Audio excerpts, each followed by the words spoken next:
ASH 2019, we heard a great deal about maintenance therapy after stem cell transplant and multiple myeloma, and there were some large trials with follow-up, but also there was a smaller trial of interest by Dr. Veej, who was the leader at Washington University. And in his study, patients were randomized after stem cell transplant to consolidation with an all-oral regimen of ixazomib, lenalidomide, and dexamethasone, followed by either lenalidomide maintenance or ixazomib maintenance. And the trial was stopped early because the ixazomib arm patients were experiencing more disease progression. A bit oddly, this trial was not designed statistically, or it wasn't powered to detect a significant difference, but nonetheless it was felt that the lenalidomide arm was benefiting more. And this gives us a flavor of what we face in clinical scenarios in which we prefer lenalidomide for maintenance, but ixazomib clearly has a role in patients who aren't tolerant, who may have significant renal problems or rashes, and they're both certainly good drugs.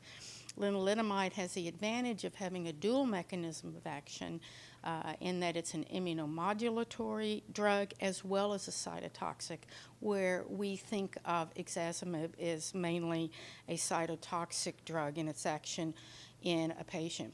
But I think there's another issue with maintenance now that so many patients in Canada and worldwide have access to this approach, and that's what do you do for patients progressing on maintenance. We have some blockbuster second-line treatments, particularly daratumumab, lenalidomide, and dex, or carfilzomib, lenalidomide, and dex, but patients who were progressing on lenalidomide were generally not allowed on those trials or were not analyzed in detail. So what do you do for these patients? And there were three retrospective reviews that tried to address this.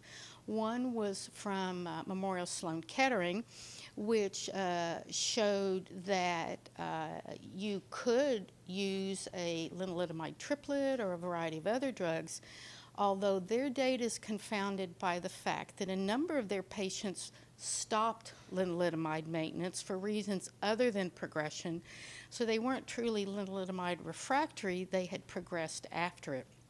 And our approach at Princess Margaret and in Canada tends to be quite different, where we will dose reduce and try to keep patients on maintenance without interruptions.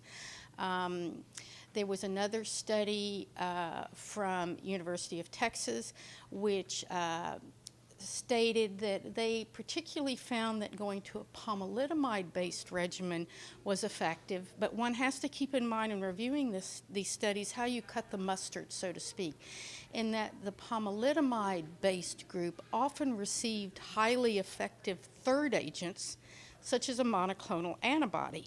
So you could argue, is that a pomalidomide-based regimen or is it an elotuzumab-based regimen? So it shows the complexity of trying to dissect this issue.